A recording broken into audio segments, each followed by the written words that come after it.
I am an equal opportunity flamethrower. That means any man, any woman can get this smoke. Okay?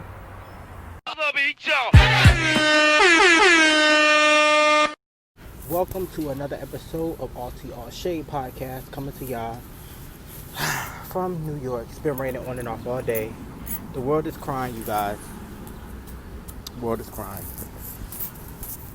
So happy that the other three officers were charged in the murder of George Floyd. We still seeking justice for Breonna Taylor and many, many others. George Floyd has pressure applied to his neck for 9 minutes. Now Nickelodeon is running a commercial on T-Nick that many, conservatives and people that want to keep their children sheltered and away from the ills of society, they hate to see it. And for that reason, we love it. But it's 9 minutes of bated breath. And this is so important because when you think about 9 minutes, like that's 3 songs of pressure on your neck. Now, an independent investigation concluded that George Floyd did die of asphyxiation, which we all knew. So they can't lie and say it was any pre-existing condition. And yesterday, all 50 states rioted. To me, that was very important because that shows solidarity, whether you're white, black, brown. But a lot of celebrities are showing their ass. Miss NutriBurst.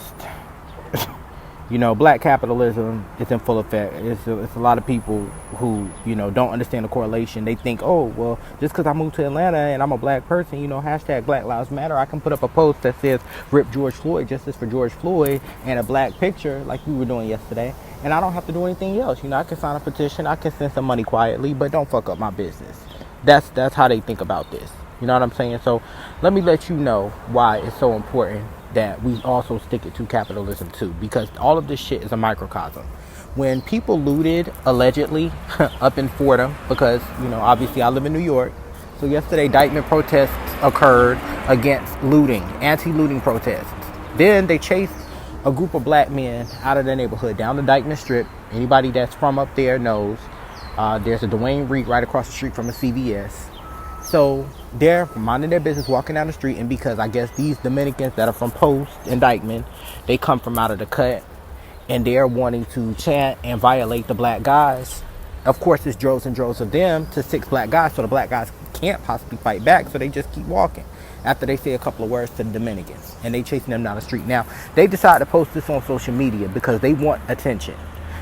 Black Lives Matter moments, anytime that we're being, talked about, there's always people who want to come out and, mobilize and try to derail the situation at hand. So instead of protesting with us and protesting against all the gentrification that you're facing from uptown, and people chasing y'all out of Inwood and Washington Heights and forcing y'all into the Bronx, because we know that's what happened. I did a thesis project on the gentrification of Upper Manhattan.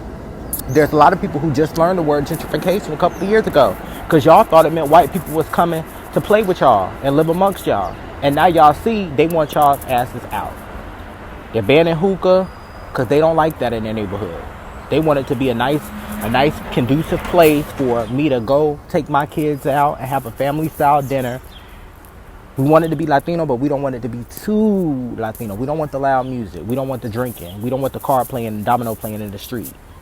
So they're forcing y'all out of there. So it would have been a perfect time for an upheaval to kick in an overdrive and for y'all to say, we protest against police brutality and injustice too, because y'all face that as well. Nobody looking at a lot of y'all can even tell that you are not black American, no matter how much you try to distance yourself from it.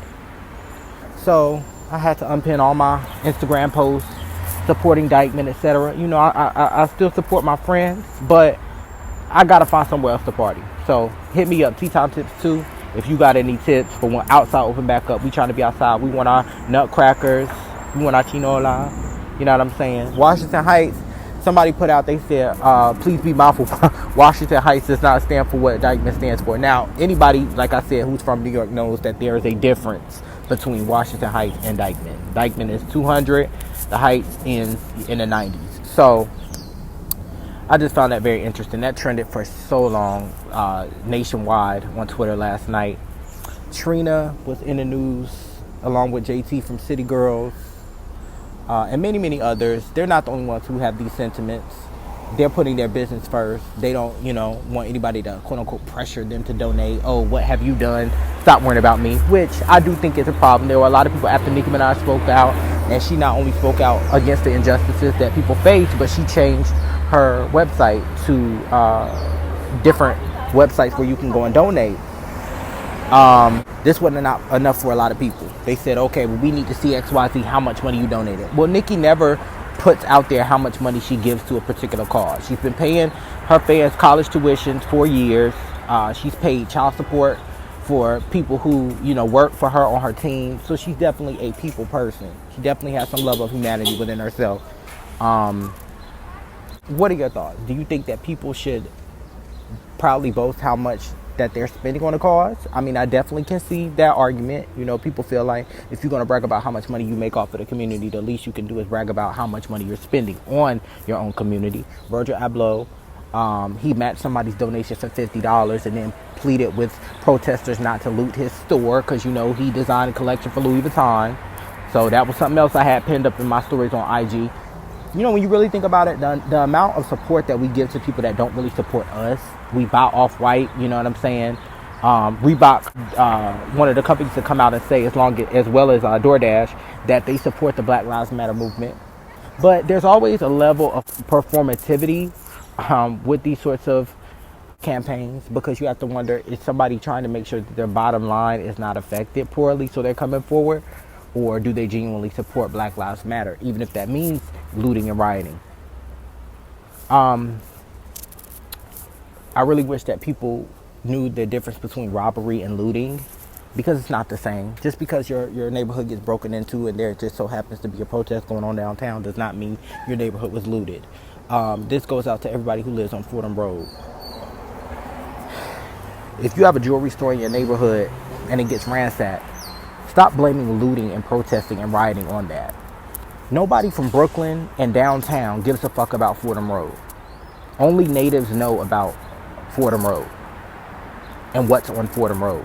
So if they hit up certain banks and they hit up certain businesses, sometimes that's a casualty of war. But that doesn't mean it has anything to do with what's going on downtown. Stop trying to group Black Lives Matter protests with something negative.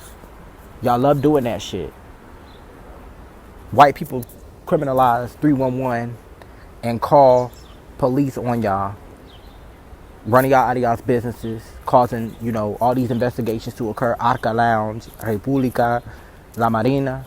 These are all places that were closed in the last 3 years. And just now, República just opened a few months prior to all of this occurring. And y'all are worried about looting. Y'all have already had y'all's businesses closed at the hands of white people. So stop. This has been All Tea, All Shade. Thank you for listening.